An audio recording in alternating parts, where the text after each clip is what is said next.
and welcome back to my channel. Today I have a delicious recipe for you, chia seed pudding with pomegranate, pears, granola, and honey. Let's get started with the pudding. First, we'll need 3 tablespoons of chia seeds, 1 cup of coconut milk or your milk of preference, 1 tablespoon of maple syrup, and 1/2 teaspoon of vanilla extract. Grab a mason jar with a lid. Add the chia seeds to the jar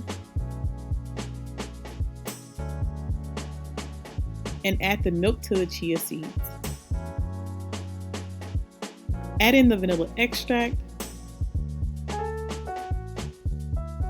and finish it off with the maple syrup.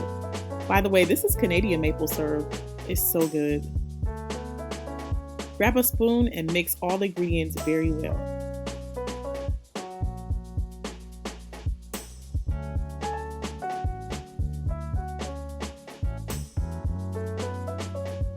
Now we are going to let it sit in the refrigerator for 1 hour. So it's been an hour, and now I'm going to check for the consistency and give it another mix. And I'm looking for clumps and checking that this is the consistency that I want. You can add more liquid if you want to thin out the consistency, or add more chia seeds if you want to thicken it. Now we will put it back in the refrigerator to sit for at least 2 hours or overnight. This will allow the chia seeds to finish absorbing the liquid and create a creamy and pudding-like consistency. So 2 hours later, this is the consistency I wanted. Now let's prepare the toppings.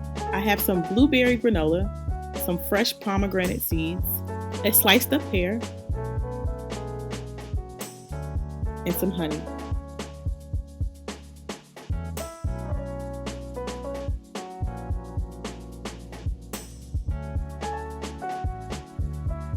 I'm adding 3 spoonfuls of pudding to this bowl.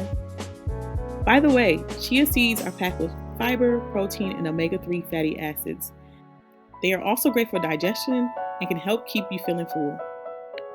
Now I'm adding 1/4 cup of granola on one side,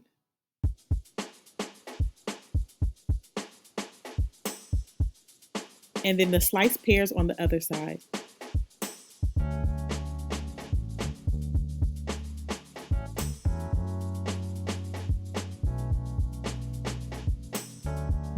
And then I'm going to drop the pomegranate seeds right in the middle. These little jewels are full of antioxidants and add a burst of sweetness and a great texture to this recipe. To finish it off, I'm drizzling some honey on top for a touch of sweetness. And now our chia seed pudding with pomegranate, pears, granola, and honey is ready to be enjoyed. It's a nutritious and satisfying breakfast option or dessert, and it's so easy to make. Thanks for watching. If you enjoyed this recipe, make sure to give it a thumbs up and subscribe to my channel for more delicious recipes. Happy cooking!